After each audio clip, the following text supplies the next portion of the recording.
Vimos então que para ser considerado um experimento é preciso ter alguns princípios básicos aí. E aí vamos ver então quais são esses princípios básicos aí da experimentação. Então, veja bem, a pesquisa científica está constantemente utilizando experimentos para provar suas hipóteses. Eles variam de uma pesquisa para outra, porém todos eles são regidos por alguns princípios básicos. Pessoal, então independente da área, seja a área agronômica, a área de cafeicultura, área de saúde, área biológica, sempre que você tem hipóteses e que você precisa testar, né, e precisa montar um experimento, você precisa levar em consideração alguns princípios, tá? E aí são 3 princípios, na verdade, que nós temos. E obrigatoriamente 2 em todo experimento tem que ter. O terceiro a gente vai ver que vai depender do caso, tá? Então vamos lá. O primeiro princípio é o princípio da repetição. Ou seja, consiste em se terem várias parcelas com o mesmo tratamento. Então imagine o seguinte, eu vou montar um experimento lá, quero comparar alguns tratamentos, eu não posso ir lá e aplicar cada tratamento em apenas uma parcela. Tá? O que eu tenho que fazer é o seguinte, aquele tratamento que eu quero testar, eu preciso repeti-lo várias vezes, então eu tenho que aplicar ele em várias parcelas. Tá? Então imagine que você tenha 4 tratamentos.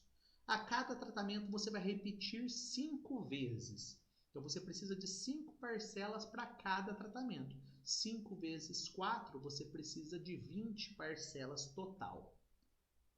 Tá? Mas perceba que cada tratamento vai ser repetido 5 vezes. Ou seja, por quê, pessoal? Se você quer testar esses tratamentos, quanto mais repetições você tiver, melhor para poder confirmar a tua hipótese.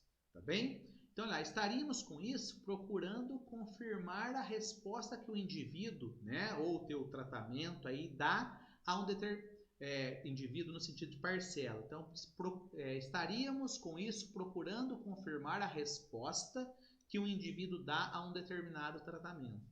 Ou seja, se eu estou falando, né, se eu quero comparar e futuramente chegar à conclusão que tal tratamento é melhor, a gente vai perceber que esse tratamento ele vai ser melhor em várias parcelas. Tá? Outro princípio. Princípio da casualização ou aleatorização. Consiste em se distribuírem os tratamentos pelas parcelas, através de sorteio. Com isso, estaremos oferecendo a mesma chance a todos os tratamentos de ocuparem uma determinada posição ou parcela na área experimental. Elimina-se com isso a intuição ou desejo involuntário de proteger determinados tratamentos. Pessoal, imagine o seguinte, que você está, né, desenvolvendo um novo produto aí para ser lançado no mercado. E aí, antes de você lançar ele no mercado, você precisa fazer, né, a comparação dele, por exemplo, com os produtos que já existem no mercado. E aí, para você fazer, então, comparar o teu produto com os produtos que já existem no mercado, você vai precisar montar um experimento. Involuntariamente, você já tem um desejo que o seu produto seja melhor do que os que já existem.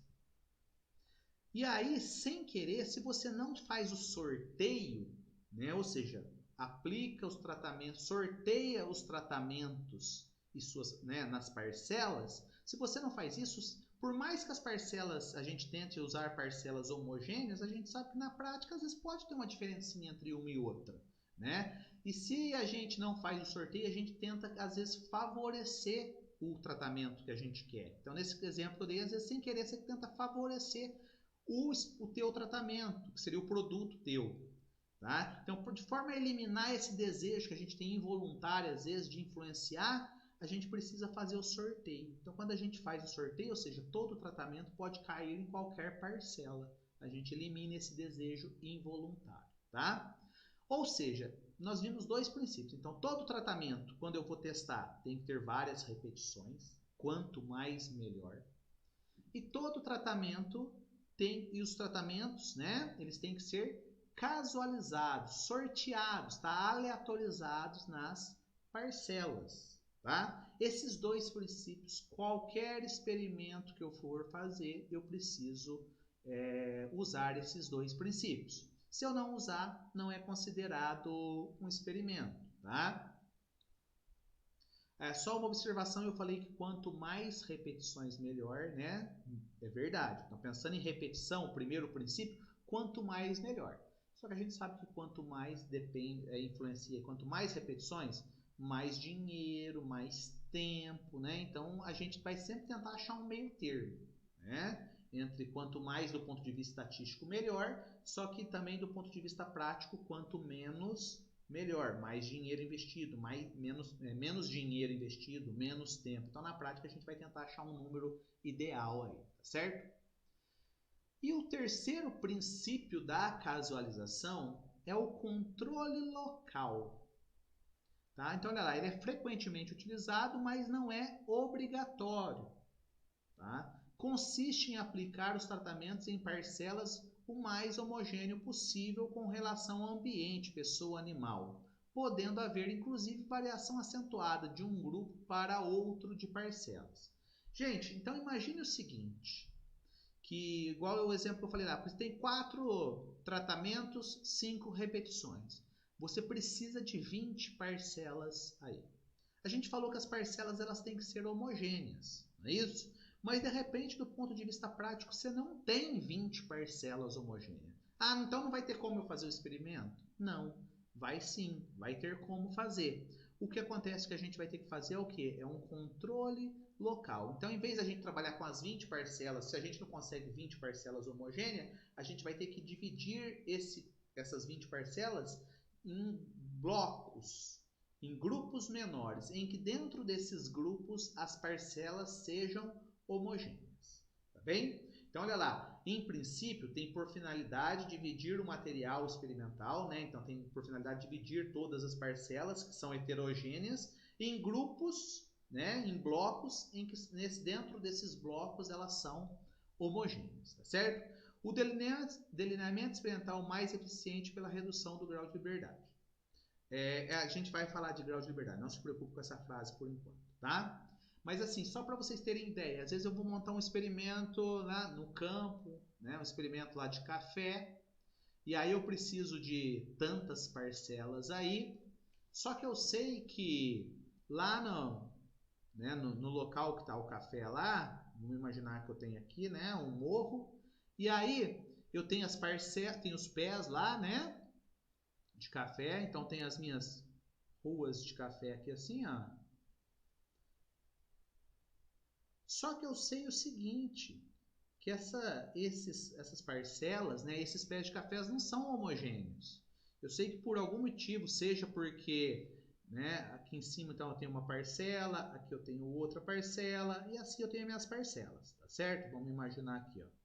Só que eu sei que por algum motivo essas parcelas elas não são homogêneas, né? Seja talvez porque o solo aqui embaixo seja tem mais nutrientes, ou porque venta mais aqui, ou luminosidade, tem algum motivo que torna o quê? Eu não posso considerar os pés de café que estão nessa parcela idênticos aos pés de café que estão nessa parcela.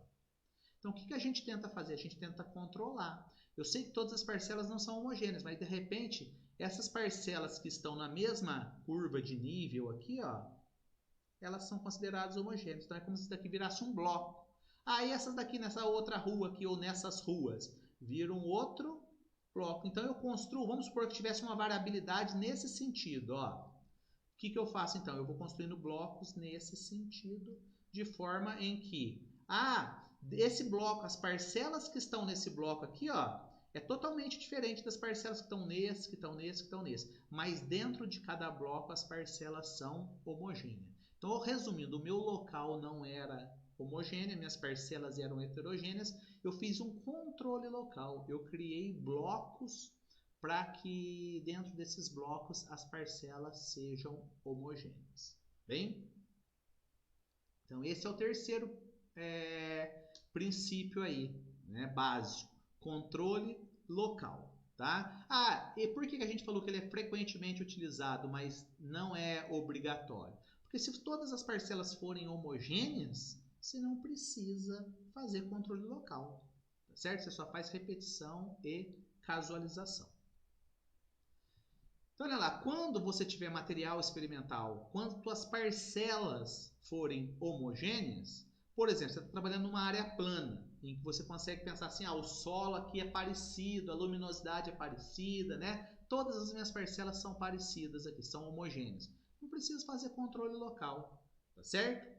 Todos os tratamentos com todas as suas repetições são aplicados nessa área experimental pelo sorteio, pela casualização. Tá? E aí, quando você não precisa fazer controle local, só precisa repetição e casualização, você está trabalhando com delineamento inteiramente ao acaso, ou inteiramente aleatorizado, ou ainda completamente aleatorizado. Aqui a gente vai chamar de DIC, delineamento inteiramente casualizado. É um delineamento experimental. Então agora a gente já começa assim, ó.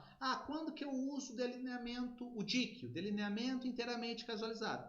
Quando todas as minhas parcelas forem homogêneas. Geralmente quando a gente vai trabalhar em experimento com vaso, em que a terra já foi homogeneizada, em laboratório, em casa de vegetação, a gente às vezes geralmente usa um DIC, porque eu consigo ter noção aí que as minhas parcelas são homogêneas, tá certo?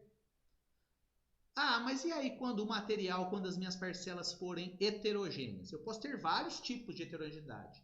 Vamos pensar heterogêneo em um sentido. Tem um tipo de variabilidade aí. Por exemplo, se você estiver num campo lá, você tem um declive. E aí você imagina que nesse declive, então, por causa desse declive, tem uma diferença entre as parcelas. Você pode criar, então, blocos, né, de forma a controlar essa heterogeneidade, tá? E aí, como eu falei, dentro de cada bloco são sorteados todos os tratamentos. Ou seja, você criar blocos em que dentro desses blocos as parcelas são homogêneas. Você está fazendo um controle local. E aí, dentro de cada bloco, pessoal, isso é uma coisa importante, tá? No que a gente vai trabalhar aqui, vamos supor que você tenha 5 tratamentos. Você precisa ter dentro de cada bloco 5 parcelas, para depois cada tratamento ser aplicado em uma parcela dentro de cada bloco. Se não tiver, aí entra num outro caso que a gente não vai trabalhar aqui, chamado blocos incompletos, tá certo? Mas não é o nosso foco aqui. Para o nosso foco aqui, vamos pensar que se eu tenho 5 tratamentos, cada bloco precisa ter 5 parcelas. 5 ou múltiplos de 5. Às vezes eu posso ter 10 parcelas, por exemplo, e cada tratamento tem 2 repetições dentro de cada bloco, tá bem? Geralmente, quando a gente tem variabilidade em um sentido e precisa construir os blocos, a gente chama de delineamento aleatorizado em blocos, ou delineamento casualizado em blocos, ou delineamento em blocos casualizados, DBC, delineamento em blocos casualizados. Então, quando eu tenho variabilidade num sentido que eu preciso fazer um tipo de bloco, a gente tem o outro delineamento que é o DBC, tá certo? E aí, quando a gente tem heterogeneidade em 2 sentidos, tem 2 tipos de variabilidade lá nas parcelas, a gente vai precisar fazer controle local em 2 sentidos. E aí a gente precisa fazer então aí num sentido horizontal e num sentido vertical. Consequentemente, a gente precisa construir aí 2 tipos de blocos, que aí a gente vai chamar de linha e coluna, e consequentemente teremos um outro tipo de delineamento chamado quadrados latinos, tá? Esse é, então, mais um tipo de delineamento. Então, no decorrer agora, uma boa parte do curso, a gente vai entrar agora, começar a trabalhar com esses 3 delineamentos. Então, a gente vai ver, a gente já viu agora quando que eu uso um DIC, delineamento inteiramente casualizado. Agora a gente vai fazer análise estatística, interpretar, tirar conclusões dentro de um DIC. Depois a gente já viu quando que eu uso um DBC. A gente vai depois desmiuçar, trabalhar dentro de um DBC, fazer análise estatística de um experimento montado em DBC. Mesma coisa para quadrado latino, tá certo? Então, o conteúdo que nós tínhamos para essa semana era isso, tá? Então, façam a leitura da apostila, procurem outras informações, tá certo? Procurem outros materiais complementares, façam a leitura. Qualquer dúvida, eu estou à disposição na nossa webconferência e no fórum de dúvidas, tá bem? E aí para a próxima semana, então, nós já começamos o delineamento inteiramente casualizado. Então daí semana que vem então já vão começar algumas fórmulas, né? Depois, ó, perceba que até aqui é tudo planejamento. Então é aquela parte que antes de ir para o campo. Então a gente vai definir, é o DIC que eu vou trabalhar porque minhas parcelas são homogêneas. Vou fazer tantas repetições, então ali essa parte do planejamento. Na próxima aula, então, a gente já vai como se fosse assim, já montei o experimento, ele é DIC, como que eu faço a análise estatística dele? Aí começa na próxima aula, tá bem? Então façam a leitura desses materiais, pessoal, para a próxima aula tem que estar com esses termos, né, fixados aí na cabeça já, o que é um tratamento, o que é uma parcela, tá bem? O que é um DIC, um DBC, um quadrado latino, né? Para a gente poder continuar. Abraços!